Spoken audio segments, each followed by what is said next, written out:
શું તમે હજુ પણ યુઆઈડીએઆઈ વેબસાઇટ પર જઈને આધાર કાર્ડ ડાઉનલોડ કરો છો? હવે માત્ર 2 જ મિનિટમાં તમારા મોબાઈલમાંથી જ આધાર કાર્ડ ડાઉનલોડ કરી શકો છો. સાથે જ ફેમિલી પ્રોફાઇલમાં તમારા પરિવારના સભ્યને ઉમેરીને તેમનો આધાર પણ એક જ એપમાંથી સરળતાથી મેનેજ કરી શકો છો. આ રીતે વારંવાર યુઆઈડીએઆઈ વેબસાઇટ પર જઈને આધાર ડાઉનલોડ કરવાની જરૂર નહીં પડે. આ વિડીયોમાં હું તમને સ્ટેપ બાય સ્ટેપ સંપૂર્ણ પ્રક્રિયા બતાવીશ. તો ચાલો સમય બગાડ્યા વગર વિડીયો શરૂ કરીએ. પહેલાં તમારા મોબાઈલમાં પ્લે સ્ટોર ખોલો અને આધાર એપ સર્ચ કરો. એપ દેખાય પછી તેને ઇન્સ્ટોલ કરો. હવે તમારા મોબાઈલમાં આવું શો થશે તો તમે કન્ટિન્યુ ટુ રજિસ્ટર પર ક્લિક કરો. હવે તમારો આધાર નંબર નાખીને કન્ટિન્યુ પર ક્લિક કરી દો. પછી તમારા મોબાઈલ નંબર પર એક ઓટીપી આવશે.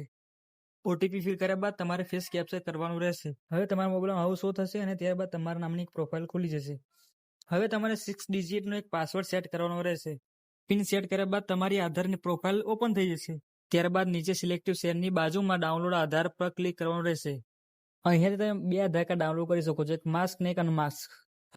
માસ્ક આધારમાં આધારના નંબરના પહેલા 8 અંક છુપાયેલા હોય છે અને માત્ર છેલ્લા 4 અંક જ દેખાય છે. અનમાસ્ક આધારમાં સંપૂર્ણ 12 અંકનો આધાર નંબર દેખાય છે, જે સરકારી અથવા અધિકૃત કામ માટે જરૂર મુજબ ઉપયોગી થાય છે.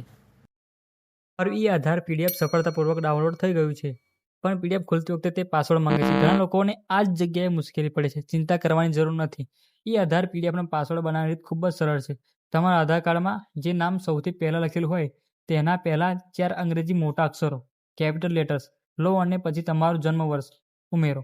ઉદાહરણ તરીકે જો આધાર કાર્ડમાં નામ રાજપૂત હરીશ હોય અને જન્મ તારીખનું વર્ષ 2001 હોય તો પાસવર્ડ બનશે RAJA2001.